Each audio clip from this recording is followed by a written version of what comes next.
Hello and welcome to the Channels Forum. I'm Millicent Walker. And I'm Showa Kimbaloy, and we are live at Channels Television's amphitheatre at our corporate headquarters in Lagos. Welcome, everyone.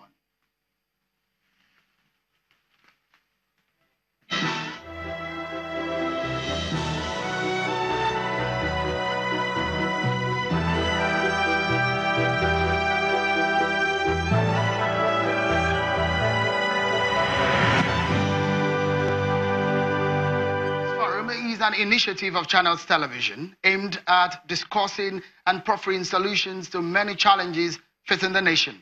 Of course, Show, on this Democracy Day, answers are also provided to questions, and policymakers, opinion leaders are brought in the same room with the sole aim of addressing issues head on. So let's get started, shall we? On May 29, 1999, Nigeria transited to democratic rule after long years of military reign. The country traveled that path from 1966, and efforts were made to return it to civilian rule in 1983. 10 years after, another attempt was made, which is why June 12 came into the picture. But it was another failed attempt. May 29 is significant in the nation's calendar because it marks the restoration of democratic system of government. And so, May 29, June 12, or any other date, Nigerians have commonly clamored for a people-oriented government, which is one of the tenets of true democracy. However, a democratic society is not only measured by its ability to conduct regular elections. Its citizens must exercise the power to elect representatives from among themselves to form a government.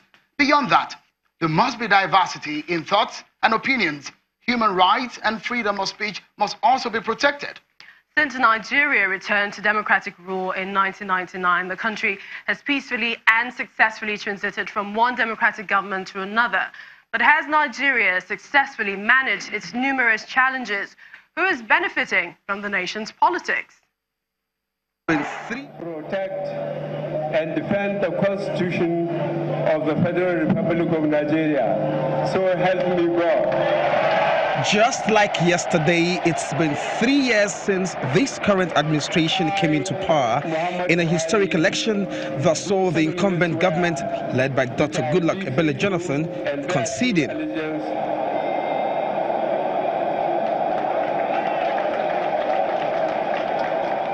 Expectations were high.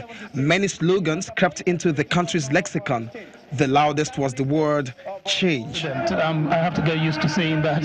The waiting actually started as soon as the inauguration formalities were on the way.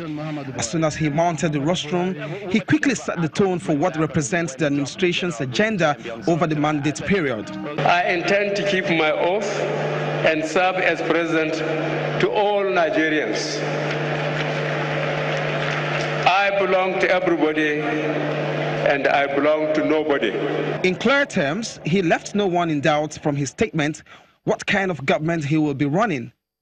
Soon after, the cliché body language became a convenient adjective to explain everything, actions and inactions. Security was a cardinal area of concern, especially the scourge of Boko Haram. A scorecard from that has it that they have been technically defeated. But like Fela would say during his musical performances, second base jaw, another form of security crisis reared a hydra-headed dimension, the herdsmen crisis. Adamawa and Nasarawa came under several attacks, but that of Benue appears like a sore thumb that won't heal. And so it's amazing that federal government is playing to the gallery instead of coming out to confront this monster that is before us, waiting to consume the entire country. The Fulani herdsmen crisis had always been there. In fact, in 2014, if you remember, they said the Fulani herdsmen, the armed Fulani herdsmen, were some of the fourth deadliest terrorist group in the world. So it had always been there, but it had not been highlighted as much as it has been highlighted now by people for whatever reason. On the economic front, the president had to deal with a depressing outlook. But with a combination of some factors and officers, the nation was pulled out to safety. So, while Nigeria may be out of recession, the 2018 budget is yet to be passed 5 months into the new year. I believe certain choices were made. They were deliberate choices. those choices not only aggravated the recession, even if it was inevitable, it aggravated the recession and in fact turned the management of the national economy into a joke. Perhaps the most controversial issue is the manner, quantum and strategy in executing the anti-graft crusade. Recall the Ikoyi Gate, an apartment in the highbrow axis of Lagos where loads of cash were said to have been stashed in an apartment. There was also the unclaimed loads of cash said to have been left at the Kaduna airport. Several ongoing court cases, but many are quick to score the fight as one-sided, targeted only at opposition. There's the minor case, there's the SGF case, the former SGF case, there is the NIA case. I mean, even just those ones that happened under the administration, what has happened with them? We have achieved a good number of our set objectives, notably increased food production and food security, increased economic diversification into sectors that were hitherto neglected or underexplored. Our foreign reserves have reached new heights, and the outcome in respect of investment in infrastructure expansion are manifest everywhere.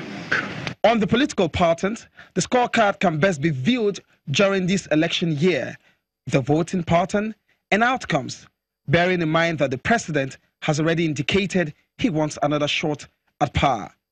Olu Phillips, Channels Television News.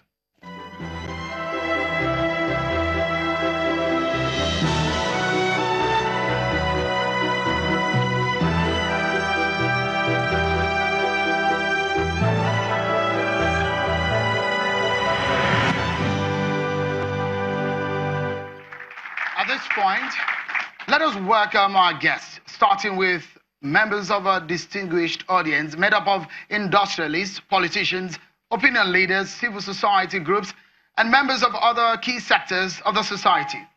And our panelists would like to make welcome Dr. Obi Ezekwesili, convener, Red Card Movement. Professor Pat Utomi, political economist. Alhaji Yabaji Sani, chairman of the Action Democratic Party, ADP. And Akin Oyebode, professor of international law and jurisprudence. The Channels Forum is running on all our platforms: satellite, terrestrial TV, digital TV, on the web at channelstv.com, on YouTube, mobile, Facebook, and on Twitter. For the online community, you can join the conversation with the hashtag Channels Forum. We'll be taking your comments as we go along.